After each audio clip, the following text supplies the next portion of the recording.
আল্লাহ রাব্বুল আলামিন বলেন, আমি তোমাদেরকে নিয়ামত পরিপূর্ণ করে দিলাম এবং তোমাদের জন্য আমি আজকে দিনকে পরিপূর্ণ করলাম, আর তোমাদের জন্য জীবন ব্যবস্থা হিসেবে আমার দিনকে, আমার ইসলামকেই ঠিক করে দিলাম।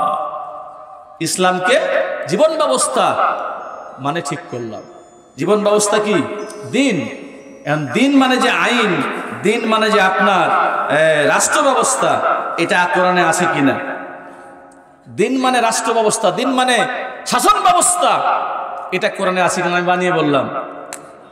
যে সম্মানিত ভাইরা আমার, হযরতে মুসা আলাইহিস সালাম যখন আল্লাহর কাছে গেলেন, আল্লাহ রাব্বুল আলামিন বললেন, মুসা রে ইজহাব ইলা ফিরআউনা ইন্নাহু তাগা, ফিরআউনের কাছে যাও, আমার দাওয়াত দাও, কারণ ফিরআউন সীমালঙ্ঘন করেছে। ফিরআউন সীমালঙ্ঘন করেছে, তার আইন চালাতে চাই, সে রব দাবি করেছে, আমার আইন বাদ দিয়ে তার আইন মেনে নিয়েছে। সুবহানাল্লাহ বলবেন না? আল্লাহর আইন বাদ দিয়ে ফিরআউন কার আইন মেনেছে? তার আইন চালু করতে চায়। এবার যখন মুসা আলাইহিস সালাম ফিরআউনের কাছে এসে দাওয়াত দিলেন এক আল্লাহর, ফিরআউন তেলে বেগুনে চলে গেল। এবার বলল, মুসা রে তুমি নতুন রবের কথা বলো, আমি তো রব, আমি তো আইনদাতা, আমি সৃষ্টি করেছি, আমি সৃষ্টিকর্তা। নাউজুবিল্লাহ বলবেন না? আমার ভাইরা, আমি আইনদাতা, সুতরাং তুমি নতুন রবের কথা বলো, তার পরিচয় দাও। মুসা আলাইহিস সালাম রবের পরিচয় দিচ্ছেন, রব্বুনাল্লাযী আ'তা কুল্লা শাইইন খালকাহু সুম্মা হাদা। রব হচ্ছেন তিনি, পৃথিবীর সবকিছু সৃষ্টি করেছেন যিনি। আল্লাহ রাব্বুল আলামিন বলেন, ফালা নুকিমু লাহুম ইয়াওমাল কিয়ামাতি ওয়াজনা। কিয়ামতের ময়দানে যখন নেকি ওজন করা হবে, আছে না নাই? যারা বলেন নেকি ওজন করা হবে না? নেকি ওজন করা হবে, গুনাহ ওজন করা হবে। আজকে যদি আপনার ঈমান না থাকে, ঈমান গঠন করতে না পারেন আমার ভাইরা, তাহলে কিয়ামতের ময়দানে দুনিয়ায় যেহেতু আমল যা করেছিলাম পচে গেছে, নষ্ট হয়েছে, কিয়ামতের ময়দানে ফালা নুকিমু লাহুম ইয়াওমাল কিয়ামাতি ওয়াজনা, আমার জন্য মিজানের পাল্লা বসবে না, আমল ওজন করা হবে না, বিনা হিসাবে জাহান্নামে দিয়ে দেওয়া হবে। সুবহানাল্লাহ বলবেন না? বিনা হিসাবে কোথায়? জাহান্নামে দিয়ে দেওয়া হবে। আমার সম্মানিত ভাইরা, তাহলে আমল, ঈমান ছাড়া ভালো আমল কাজে আসবে? এখানে কথা হলো, উলাইকাল্লাযিনা কাফারু বিআয়াতি রাব্বিহিম, যারা আমার রবের আয়াতকে অস্বীকার করে তাদের আমল নষ্ট হবে। তারা পরকাল অস্বীকারী, কোরআন অস্বীকারী মানে আল্লাহকে অস্বীকারী, ঠিক কিনা? কোরআন অস্বীকারী মানে পরকাল অস্বীকারী, ঠিক কিনা? আমার ভাইরা, বাংলাদেশে এরকম স্লোগান আমরা শুনেছি, ঠিক ভোর রাত্রে তাহাজ্জুদের নামাজ পড়ি, সকাল হলে কোরআন পড়ি, 5 ওয়াক্ত নামাজ পড়ি, মাথায় কালো পট্টি বেঁধে হজ এবং উমরাও করি। এরকম ঘোষণা বাংলাদেশে আছে না নাই? জোরে বলেন, আছে না নাই? একদিকে সকালবেলায় ফজরের নামাজের আগে রাত্রে তাহাজ্জুদ পড়ি, এই ঘোষণা দেয়, কোরআন পড়ি সকালে ঘোষণা দেয়, আর সকালবেলায় সূর্য উদিত হওয়ার আগে আলেমদেরকে বলে রক্তাক্ত করে কথা বলেন, ঠিক কিনা? নারায়ণগঞ্জের আরেকজন সন্ত্রাসী, উনি বলেন, নাম শামীম ওসমান, কি বলেছিল, 100 রাকাত নফল কি করি প্রতিদিন, আমি দৈনিক 100 রাকাত নফল নামাজ পড়ি। এরকম স্লোগান ছিল না? ছিল কিনা? আমার ভাইরা, এদিকে 100 রাকাত নফল নামাজ পড়ো, ঠিক আছে, আর অন্যদিকে তুমি কোরআনকে নিষিদ্ধ ঘোষণা করো, কোরআনের মাহফিল বন্ধ করো, আছে না নাই? যদি বলেন আছে না নাই? নিরীহ মানুষদেরকে গ্রেফতার করে রিমান্ডের নামে নির্যাতন চালিয়েছো, ঠিক কিনা? নায়েবে রাসূল আলেমদেরকে হত্যা করেছো, ঠিক কিনা?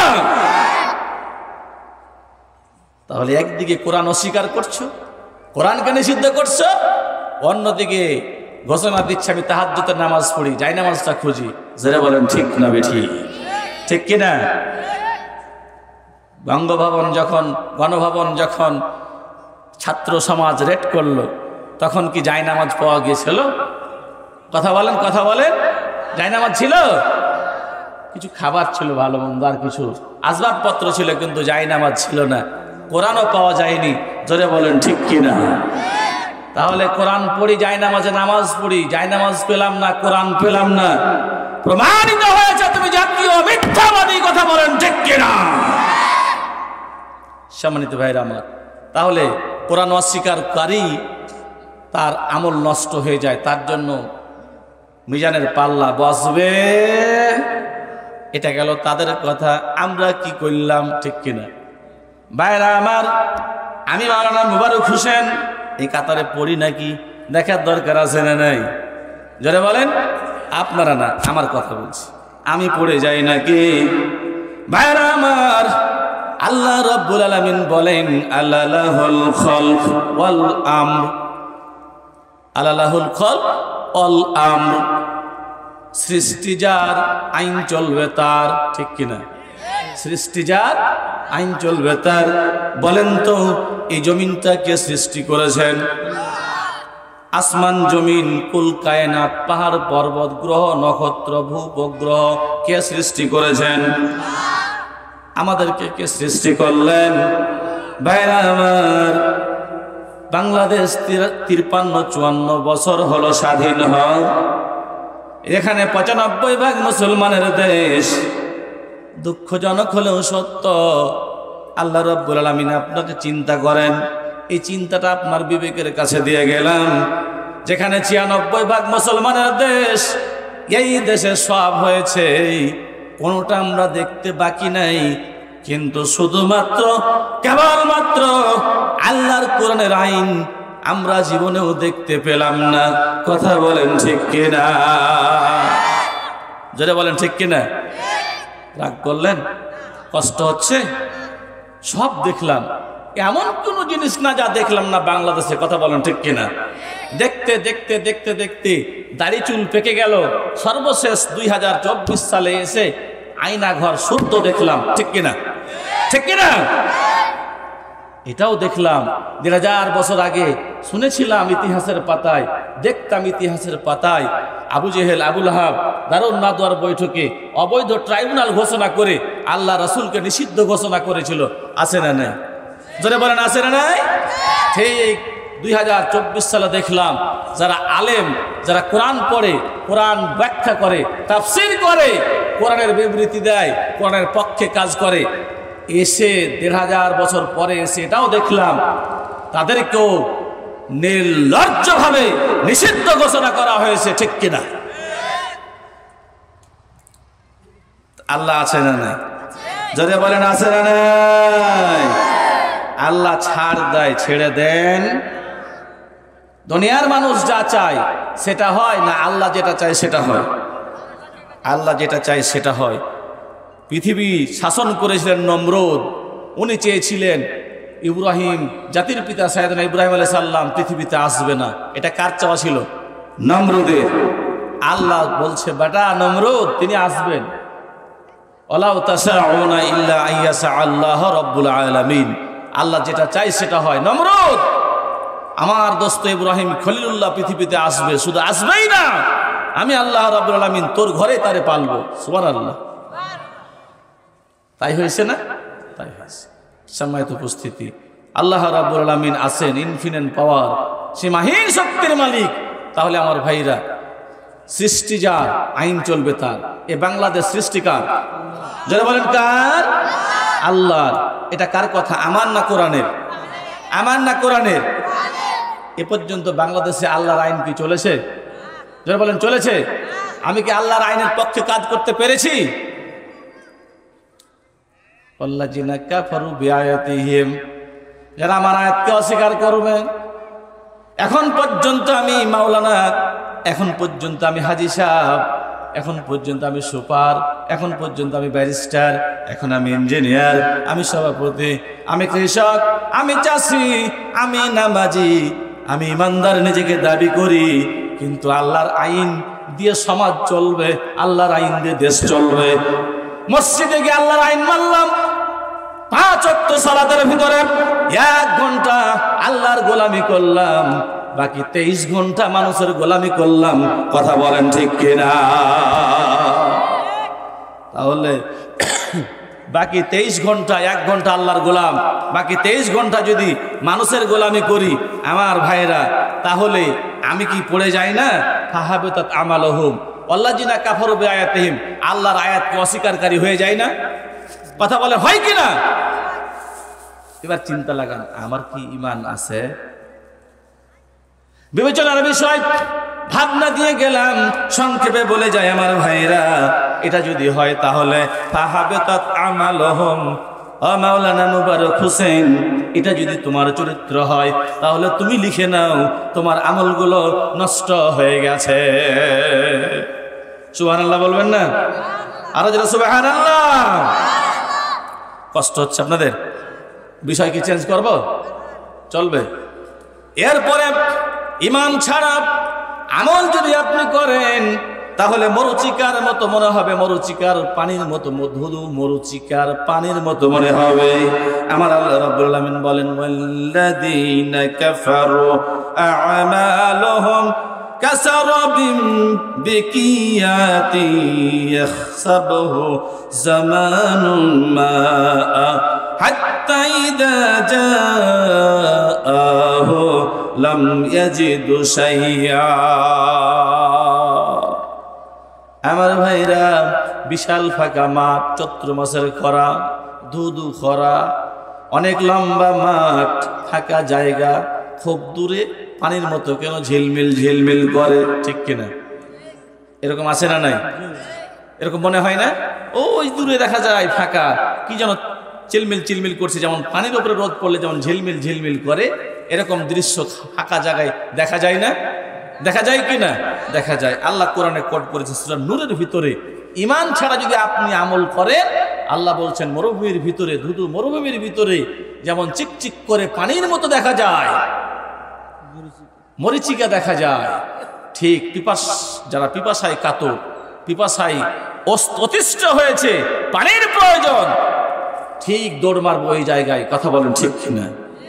আমার ভাইয়েরা, আল্লাহ রাব্বুল আলামিন এই উদাহরণ দিয়ে বললেন, বান্দা তোমার যদি ঈমান না থাকে আর আমল করো, ওই ধুধু মরুভূমির মরুচিকার ভিতরে চিলচিল করে পানি দেখা যায়, পিপাসিত ব্যক্তি পানি খাওয়ার জন্য দৌড় মারবে ওখানে, ওখানে গিয়ে দেখবে আসলে কোনো পানি নেই, ওটাও মরুভূমি। আমার ভাইরা, ঈমান ছাড়া যদি আপনি আমল করেন, আমলের ছলে ভালো কাজ মনে হবে, কিন্তু আসলে বাস্তবে এগুলো ভালো বলে আল্লাহর কাছে প্রমাণিত হবে না। সুবহানাল্লাহ বলবেন না? কষ্ট করে নামাজ পড়লাম ঠিক, ঈমান পরিপক্ক না হওয়ার কারণে এই নামাজ, এই হজ, এই তাহাজ্জুদ আল্লাহর দরবারে জমা হবে। এরপরে আল্লাহ রাব্বুল আলামিন বলেন, مثل الذين كفروا بربهم أعمالهم كرماد اشتدت به رياح في يوم عاصف। ঈমান ছাড়া যদি আপনি আমল করেন, প্রবল বাতাসের সামনে ছাইকে যদি আপনি ধরেন, ধুলি কোনাকে আপনি ধরেন, যেমন খুবই সহজে এমন ধাক্কা দিয়ে নিয়ে চলে যাবে, ঝিটকা দিয়ে নিয়ে চলে যাবে, এটা স্থায়ী হবে? প্রবল বাতাসের সামনে যদি আপনি ছাই কিংবা ধুলা কোনা ধরেন, এটা স্থায়ী হবে নাকি? হবে না। আল্লাহ রাব্বুল আলামিন বলেন, যারা আমার কোরআনকে অস্বীকার করেছো, আমার জীবন বিধান মানতে পারো নাই, ইচ্ছা মতো তুমি সমাজ গড়েছ, মসজিদে আমার স্লোগান গেয়েছ, সমাজে তুমি মানুষের স্লোগান দিয়েছ, মসজিদে আমার প্রশংসা করেছ, রাজনীতির দিকে তুমি মানুষের প্রশংসা করেছ, মসজিদে আমার গোলামি করেছ, খেতে খামারে কৃষি কাজে গিয়ে তুমি তোমার ইচ্ছা, তোমার মনের গোলামি করেছ, অন্যের পানি কাটিয়েছ, তোমার বিবেক তোমাকে বাধা দেয়নি, তুমি অন্যের ধান জোর করে ছিঁড়ে মুখে দিয়েছ, বিবেক তোমাকে বাধা দেয়নি, আমার আইন তোমাকে নিষেধ করতে পারেনি। এইরকম যারা করেছো, শুনে নাও, শুনে নাও, প্রবল বাতাসের সামনে ছাইকে কিংবা ধুলিকোনাকে তুলে ধরা হয় যদি, ওই ধুলিকণা যেমন নিরর্থক, কোনো তার ওয়েট থাকবে না, ওজন থাকবে না, ওই ধুলিকণা নিঃশেষ হয়ে যাবে। তোমাদের ঈমানবিহীন যদি আমল করো, প্রবল বাতাসের বেগে ছায়ের মতো ওই আমলগুলো সব লন্ড ভন্ড ছিন্ন ভিন্ন হয়ে যাবে। সুবহানাল্লাহ বলবেন না? তাহলে ঈমানবিহীন আমলের ছলে প্রবল বাতাসের বেগে ছাই কিংবা ধুলিকণা মতো। এরপরে আল্লাহ রাব্বুল আলামিন বলেন, وَقَدِمْنَا إِلَى مَا عَمِلُوا مِنْ عَمَلٍ فَجَعَلْنَاهُ هَبَاءً مَنْثُورًا।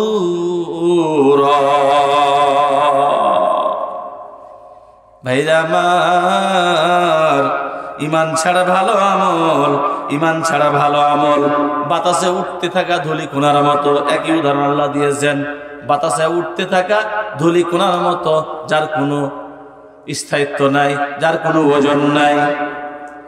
এরকম একটি ছাদ দেখেন, ভালো আমল ঈমান না থাকার কারণে আল্লাহ রাব্বুল আলামিন উদাহরণ দিয়েছেন, এরকম ছাদ একটু জায়গা যদি ফুটা থাকে, ওখান থেকে রোদের আলো আসবে, ওই রোদের ভিতরে, আলোর ভিতরে ছোট ছোট কি যেন জীর্ণ শীর্ণ কি যেন উঠতে দেখা যায়, ঠিক না? ঠিক কিনা? শুধু কি ওখানে রয়েছে? সব জায়গায় রয়েছে, কিন্তু ওখানে আলো থাকার কারণে এটা বোঝা যায় যে কি যেন খুব ছোট ছোট দেখা যাচ্ছে, একেবারে ধূলিকণার মতো। কথা বলেন ঠিক কিনা? এই ধূলিকণার মতো ছোট ছোট বিষয়গুলো উঠতেছে, এগুলো হচ্ছে ঈমান ছাড়া আমলের ছলে। সুবহানাল্লাহ বলবেন না? সুবহানাল্লাহ। আল্লাহ কত সুন্দর উদাহরণ দিচ্ছেন যে আমার সম্মানিত ভাইরা, এই ঈমান ছাড়া আমলের ছলে তোমাদের কাছে দাম থাকতে পারে, আমি আল্লাহ রাব্বুল আলামিন আমার কাছে এই ঈমানের কোনো দাম নেই।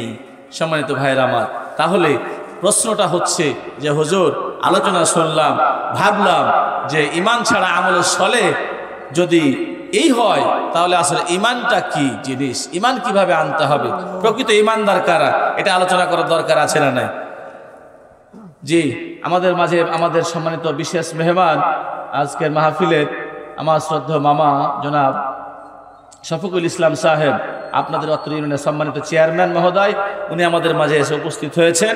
আমরা মাহফিলের পক্ষ থেকে ওনাকে বরণ করে নিচ্ছি। লিল্লাহি তাকবীর। চেয়ারম্যান সাহেবের আগমন, শুভেচ্ছা, স্বাগতম।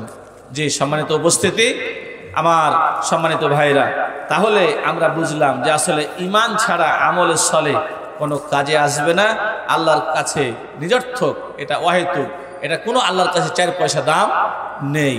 এখন আমার আজকে আলোচনার বিষয় ঈমানের প্রকৃত ঈমানদার কারা। ঈমান আনতে হলে আপনাকে কি করতে হবে? ঈমান আনতে হলে কি করতে হবে জানার দরকার আছে না নেই? জোরে বলে আমার ভাইরা। সম্মানিত উপস্থিতি, আমরা ঈমান এনেছি, কালেমা পড়েছি, লা ইলাহা ইল্লাল্লাহু মুহাম্মাদুর রাসূলুল্লাহ।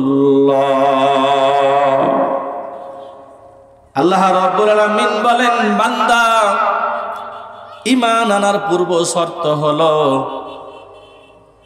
ঈমান আনার পূর্ব শর্ত হলো আল্লাহ রাব্বুল আলামিন সূরা বাকারার 257 নম্বর আয়াতে আল্লাহ রাব্বুল আলামিন বলেন, বান্দা, তুমি যদি ঈমান আনতে চাও তাহলে লা ইকরাহা ফিদ্দীন ক্বাদ তাবায়্যানার রাসূদু মিনাল গায় ফামান ইয়াকফুরু বিত-তাগুতি ওয়া মান ইউমিন বিল্লাহ। আল্লাহ রাব্বুল আলামিন বলেন, বান্দা, দিন নিয়ে বাড়াবাড়ি করো না। আজকে সমাজের দিন নিয়ে বাড়াবাড়ি আছে না নাই? আছে। হয়তো আমরা বাড়াবাড়ি করি। যাক, আমি ওইদিকে যাচ্ছি না, সংক্ষিপ্ত কথা যেহেতু বলে শেষ করতে হবে, সময়ের মধ্যে কিছু আলোচনা নিয়ে এসেছি, 9:30 বাজতে যাচ্ছে। সম্মানিত উপস্থিতি, আল্লাহ পাক যে বিধান দিয়েছেন, এটা সত্যটা একেবারেই উদ্ভাসিত, দিবালোকের নাই, স্পষ্ট, এখানে কোনো বক্রতা নেই। ফামান ইয়াকফুরু বিত-তাগুত, আল্লাহ বলছেন ঈমান আনবা, আমরা ঈমান আনতে চাই। কথা বলেন ঠিক কিনা? আমরা ঈমানদার হতে চাই, ঠিক কিনা? আমরা ঈমান নিয়ে বাঁচতে চাই, ঠিক কিনা? সাহাবায়ে কেরাম ঈমান গ্রহণ করেছিলেন, কালেমা পড়েছেন, ঈমান এনেছেন। ঈমান আনার সাথে সাথে সাবিরু আল্লাহ কেন ব্যবহার করলেন? ঈমান আনার সাথে সাথে তাদের উপরে জুলুম নির্যাতন এসেছে, অত্যাচার এসেছে। কথা বলেন ঠিক কিনা? কারণ ঈমানের সাথে জুলুম নির্যাতনের সম্পর্ক আছে না নাই? জোরে বলেন আছে না নাই? বিগত 16 বছর আমরা দেখলাম যারা এই বেশি নির্যাতিত, যারা বেশি ঈমানদার, যারা বেশি আল্লাহওয়ালা, যারা বেশি খোদাভীরু, তাদের উপরে সবচাইতে বেশি জুলুম এবং নির্যাতন নেমে এসেছিল। কথা বলেন ঠিক কিনা? চোর ডাকাতেরা ফ্রি ঘুরেছে, আলেমেরা কারাগারে বসবাস করেছে। ঠিক কিনা? পরিমণি জামিন পেয়েছে, আল্লাহর গোলাম আলেমদেরকে রিমান্ডে নিয়ে ফাঁসি দিয়েছে। ঠিক কিনা? তারপরেও যদি আপনার বিবেকের দরজা না খুলে, কবে খুলবে? সম্মানিত ভাইরা আমার, তাহলে আবু জান্দাল নামে একজন সাহাবী, আমি কোনো ঘটনা বলে সময় কিল করতে চাচ্ছি না, কিছু তথ্য আপনাদেরকে দিতে চাচ্ছি। শুধু কালেমা পড়েছেন, বাস মক্কার সরকারেরা তাকে ধরেছে, ধরার পর লোহার চিরুনি দিয়ে চামড়াগুলোকে তুলে নিয়েছে। সুবহানাল্লাহ বলবেন? আবু জান্দাল ক্ষত বিক্ষত নাঙ্গা শরীর নিয়ে বিশ্বনবী মুহাম্মদুর রাসূলুল্লাহ সাল্লাল্লাহু আলাইহি সাল্লামের কাছে এসেছেন। যখন আবু জান্দাল আল্লাহ রাসূলের কাছে এসেছেন, ততক্ষণে হুদায়বিয়ার সন্ধি লেখা হয়ে গেছে, চুক্তি সম্পাদন হয়ে গেছে, চুক্তিতে লেখা হয়ে গেছে মক্কার কোন লোক যদি মদিনায় যায় ফেরত দেওয়া যাবে না, আর মদিনার লোক যদি মক্কায় আসে তাহলে মক্কার লোক যদি মদিনায় যায় ফেরত দিয়ে দিতে হবে, মক্কার লোক মদিনায় গেলে ফেরত দিয়ে দিতে হবে। অন্যদিকে মদিনার লোক যদি মক্কায় আসে ফেরত দেওয়া যাবে না। আরো অনেকগুলো শর্ত রয়েছে, আমি বলছি না। স্বাক্ষর হয়ে গেছে বিশ্বনবীর। এমন সবে আবু জান্দাল একেবারে চামড়া নাই, নাঙ্গা শরীর নিয়ে আল্লাহ রাসূলের কাছে হাজির হয়েছে। সুবহানাল্লাহ বলবেন না? অপরাধ শুধু কালেমা পড়েছে, অপরাধ শুধু কালেমা পড়েছে। আমার ভাইরা, এই কালেমা আপনার কি শিক্ষা দিচ্ছে? এই বাকারার আয়াতটি আল্লাহ রাব্বুল আলামিন বলেন, ফামান ইয়াকফুরু বিত্তাগুতি ওয়া মান ইউমিন বিল্লাহ। আজকে মুসলমানদের এই জায়গাটা বোঝা দরকার। বুঝি না বিধায় সব এক জায়গায় করে দিয়েছি। সুবহানাল্লাহ বলবেন না? সব এক জায়গায়। সব এক জায়গায় হলে কি খাওয়া যায়? খাবার ভালো থাকে? কথা বলেন, ভালো থাকে? থাকে না। এরকম বড় একটা পাত্র খাবার নিচ্ছেন, আপনি দুধ নিয়েছেন, ঘি নিয়েছেন, মধু নিয়েছেন, তরি তরকারি নিয়েছেন, মাংস নিয়েছেন, গোস্ত নিয়েছেন, মাছ নিয়েছেন, আলাদা আলাদা পার্সন করে নিয়েছেন, পাত্রে রেখেছেন। সাথে যদি একটু বিষ ঢেলে দেন, বিষও প্রয়োজন বাড়িতে। যদি বলেন আছে না নাই? কোরআনে কি আল্লাহর আইনের কথা আছে? যদি বলেন আছে। কোরআনকে যদি বলা হয় কোরআন, আমরা সালাতের কথা, নামাজের কথা কোরআনে পেলাম, আকিমুস সালাহ, তার কারণে নামাজ পড়তেছি। এবার তুমি বলো তো রাজনীতি করব কোনটা করব? তোমার ভেতরে কোন নির্দেশনা আছে কিনা? আমার আল্লাহ রাব্বুল আলামিন বলেন, আল ইয়াউমা আকমালতু লাকুম দীনাকুম ওয়া আতমামতু আলাইকুম নি'মাতি ওয়া রাযীতু লাকুমুল ইসলাম দীনান। আমার ভাইরা, আল্লাহ রাব্বুল আলামিন বলেন, আমি তোমাদেরকে নিয়ামত পরিপূর্ণ করে দিলাম এবং তোমাদের জন্য আমি আজকে দিনকে পরিপূর্ণ করলাম, আর তোমাদের জন্য জীবন ব্যবস্থা হিসেবে আমার দিনকে, আমার ইসলামকেই ঠিক করে দিলাম। ইসলামকে জীবন ব্যবস্থা মানে ঠিক করলাম। জীবন ব্যবস্থা কি? দিন। দিন মানে যে আইন, দিন মানে যে আপনার রাষ্ট্র ব্যবস্থা, এটা কোরআনে আছে কিনা? দিন মানে রাষ্ট্র ব্যবস্থা, দিন মানে শাসন ব্যবস্থা, এটা কোরআনে আছে কিনা আমি বানিয়ে বললাম। যে সম্মানিত ভাইরা আমার, হযরতে মুসা আলাইহিস সালাম যখন আল্লাহর কাছে গেলেন, আল্লাহ রাব্বুল আলামিন বললেন, মুসা রে ইজহাব ইলা ফিরআউনা ইন্নাহু তাগা, ফিরআউনের কাছে যাও, আমার দাওয়াত দাও, কারণ ফিরআউন সীমা লঙ্ঘন করেছে। ফিরআউন সীমা লঙ্ঘন করেছে। তার আইন চালাতে চাই, সে রব দাবি করেছে, আমার আইন বাদ দিয়ে তার আইন মেনে নিয়েছে। সুবহানাল্লাহ বলবেন না? আল্লাহর আইন বাদ দিয়ে ফিরাউন কার আইন মেনেছে? তার আইন চালু করতে চায়। এবার যখন মুসা আলাইহিস সালাম ফিরাউনের কাছে এসে দাওয়াত দিলেন এক আল্লাহর, ফিরাউন তেলে বেগুনে চলে গেল। এবার বলল, মুসা রে, তুমি নতুন রবের কথা বলো। আমি তো রব, আমি তো আইনদাতা, আমি সৃষ্টি করেছি, আমি সৃষ্টিকর্তা। নাউজুবিল্লাহ বলবেন না? আমার ভাইরা, আমি আইনদাতা, সুতরাং তুমি নতুন রবের কথা বলো, তার পরিচয় দাও। মুসা আলাইহিস সালাম রবের পরিচয় দিচ্ছেন, রব্বুনাল্লাযী আ'তা কুল্লা শাইইন খালকাহু সুম্মা হাদা। রব হচ্ছেন তিনি, পৃথিবীর সবকিছু সৃষ্টি করেছেন যিনি। ওই যে একটা বলে আমাদের স্রষ্টাকে, পৃথিবীর স্রষ্টাকে। কথা বলেন, পৃথিবীর স্রষ্টাকে? সবকিছু সৃষ্টি করেছেন কে? আল্লাহ। সবকিছু সৃষ্টি করতে পারলো, আইন তৈরি করতে পারে নাই? কথা বলেন, পেরেছে কিনা? এবার ফেরাউন যখন তেলে বেগুনে জ্বলে গেল, এবার ফেরাউন সিদ্ধান্ত নিল, ফেরাউন মুখ দিয়ে যা উচ্চারণ করলো আল্লাহ রাব্বুল আলামিন কোট করলেন।